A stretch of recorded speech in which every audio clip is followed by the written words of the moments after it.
I'm Gillian Kingsford-Smith. I work with numerous organisations to raise awareness for health and medical research in areas close to my heart. I'm an ambassador for the global initiative Kiss Goodbye to MS. I'm the writer-in-residence for MS Research Australia and also part of the foundation team for Stop and Reverse MS, which was a strategic initiative to accelerate medical research. I live with multiple sclerosis and I've written a few best-selling books in my spare time and take great delight in volunteering for consumer representative roles, such as this one with Hopkins Centre. So the team at Hopkins assembled 6 consumer representatives to work with them in writing and reviewing the resource guide, deciding whether to participate in research. I have personal experience in clinical trials and see their immense value in the research process. I've been lucky enough to participate in several trials that actually have an impact on the disease that I live with.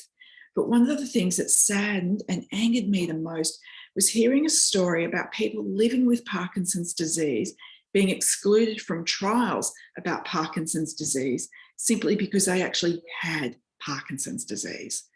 This situation to me seemed to be easily fixable if we only had the resource to guide the researchers in how to safely include this cohort. And for me, being a small part of that systemic change is important. It provides a sense of control and achievement when you live with a disability or a chronic illness that can sometimes feel just a little bit uncontrollable. And I guess another part of serving as a consumer rep was the variety of people that I got to work alongside. I think when you live with a certain condition, you can sometimes get a little bit wrapped up in that world.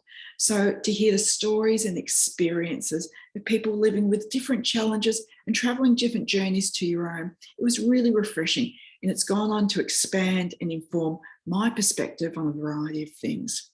And by expanding those perspectives, it's also expanded my skills. It's given me the confidence to seek out different roles as a consumer rep. And I'm actually working alongside working with Hopkins on the second project right now. I guess there was only one small negative I can recount, and it's probably more from a personal point of view, but I was always really keen to keep things moving along faster. However, I came to realise that these projects, they just take a little bit of time. There's a lot of steps that go on behind the scenes, and the consumer reference group is really just one cog in the operations. But I think most people, when they get involved in these CRGs, they want to contribute, they want to play their part, and they are ready to go.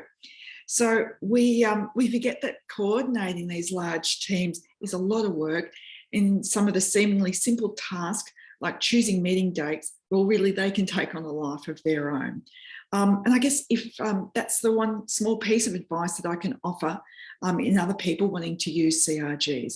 Perhaps look at scheduling those meetings in bulk right from the beginning of the project so that we can see the way ahead. But also canvass us for the other skills and networks that we might be able to bring to the project. We apply to CRGs to represent a certain cohort, but we also come with these other bits of experience and expertise and other networks that we can use to add value to the project at hand. I'm so tremendously proud to have been part of the CRG on this project. I think this guide, used in tandem with the researcher's own material, will go a long way in getting research participants fully up to speed and confident.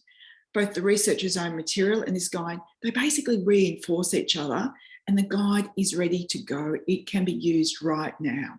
Each section of the guide has decision points and tips and hints from people like me who have participated in research projects. And most importantly, it's in plain English.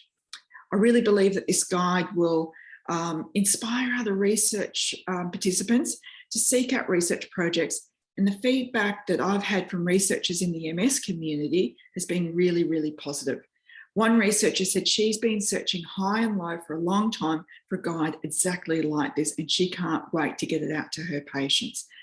It could be distributed perhaps alongside the participant information sheet, and certainly the various advocacy groups or even research fundraisers and research organisations can be the conduit to get this guide into the hands of people considering participation in research. So overall, I feel really privileged to be included and heard as a consumer rep for this project. The conversations were enriching, the collaboration afforded great outcomes, And it's something that I'm really proud to have my name against. And I hope you see the value as much as I do. So thank you.